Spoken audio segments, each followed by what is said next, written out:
Welcome to a brand new video. Now there's so much talk in the minute of driver length getting longer. Bryson's been there, Philly Mic's been there, around 48 inches. We've also seen so many people test it. We know what happens, it goes a little bit longer. But what happens if we make it shorter? What happens if we make a driver 7-iron length? And with a driver, I'm going to make my own driver 7-iron length. Yes, you heard me right. But before we head out on the golf course, let's rewind to Monday, where this whole journey started. I needed a little helping hand in cutting this down.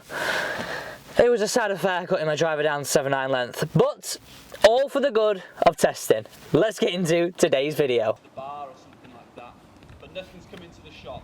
Or maybe one of the girls has got it in their bag. But yeah, nothing's come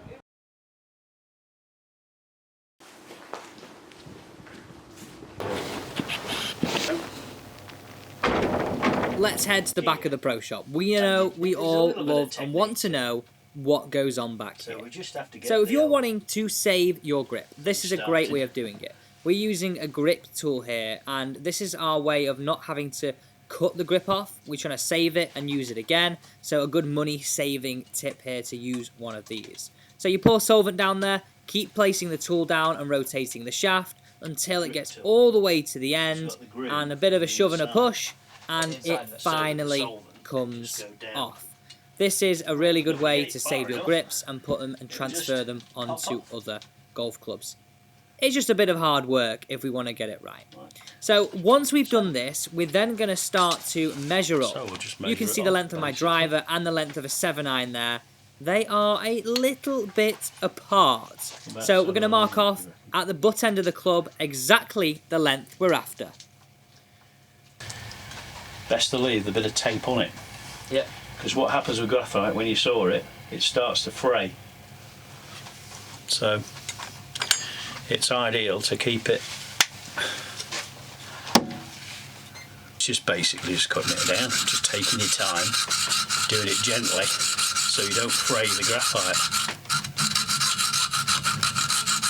So you've got to do it gently.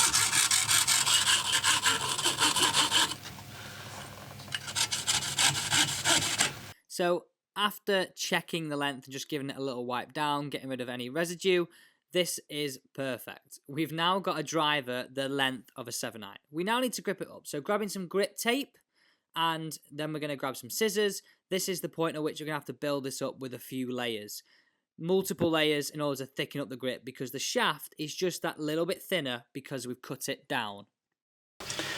We'll start at different angles.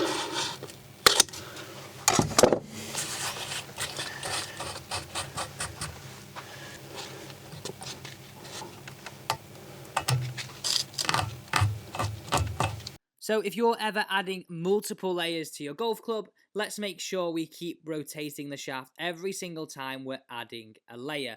Now this is really key. If you don't do this, you're going to end up with that horrible feeling of a ridge down one side of your golf club. This is just going to feel awful, so don't fall into this huge mistake when regripping. Which is crazy. So yeah, just make sure you twist that, pop it in the end there, so we don't get any moisture or water going in. If you don't do that and water gets down the shaft, it rusts inside, and that's how normally broken shafts occur. Fill it with a bit of white spirit.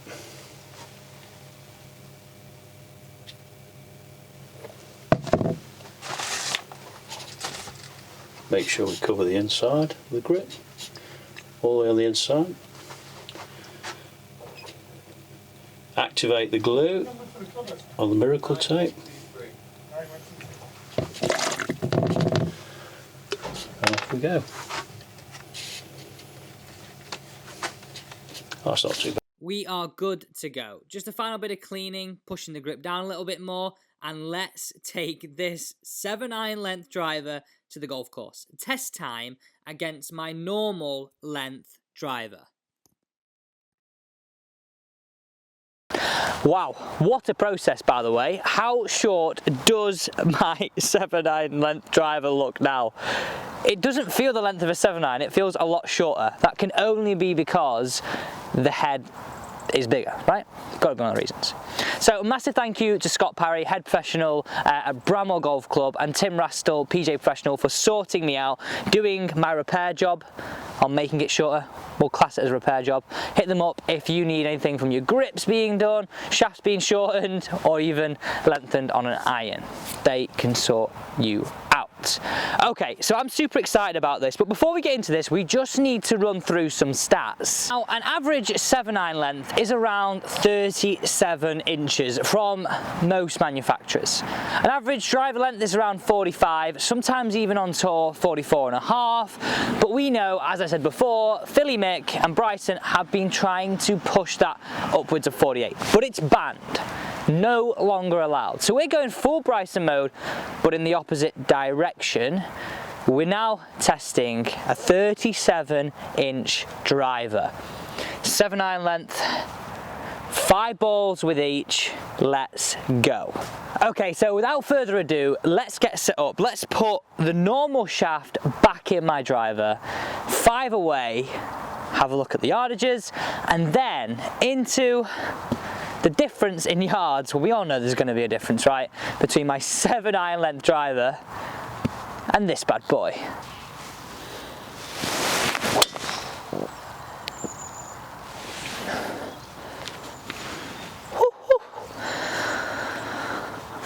That was hit.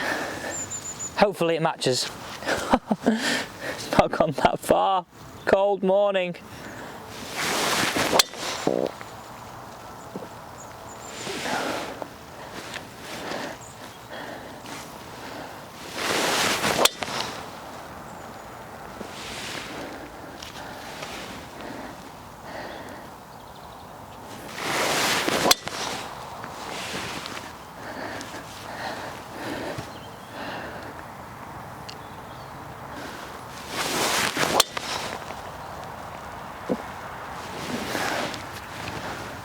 That just shows how cold it is this morning. I was swinging that at an average of 112.9 and my average carry is 230.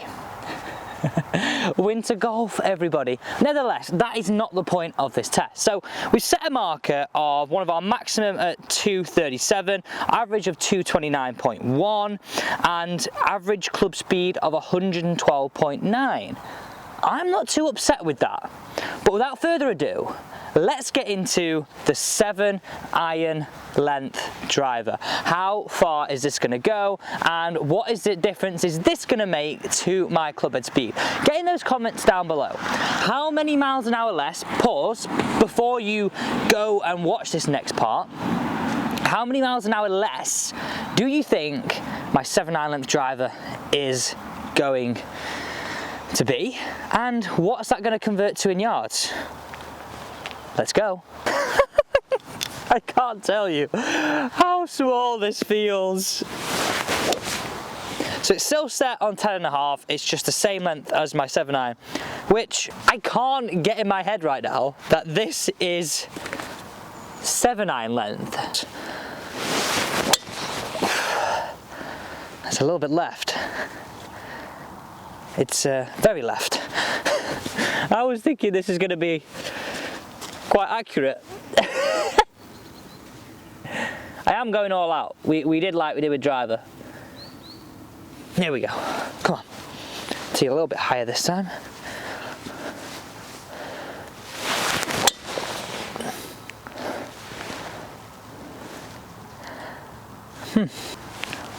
Ball 3.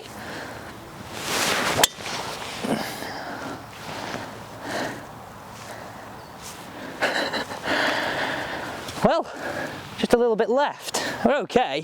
Okay, so let's just look at the last 3 shots here.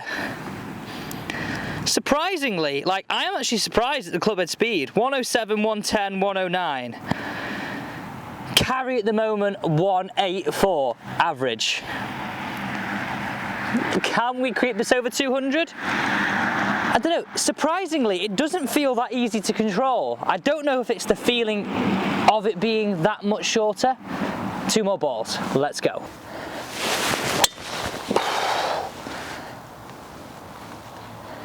Have we upped it?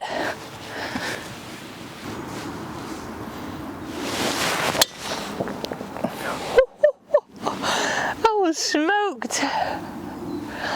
That was smoked. Okay, so the stats are in. So let's summarize this. Average carry with my own driver, 229.1.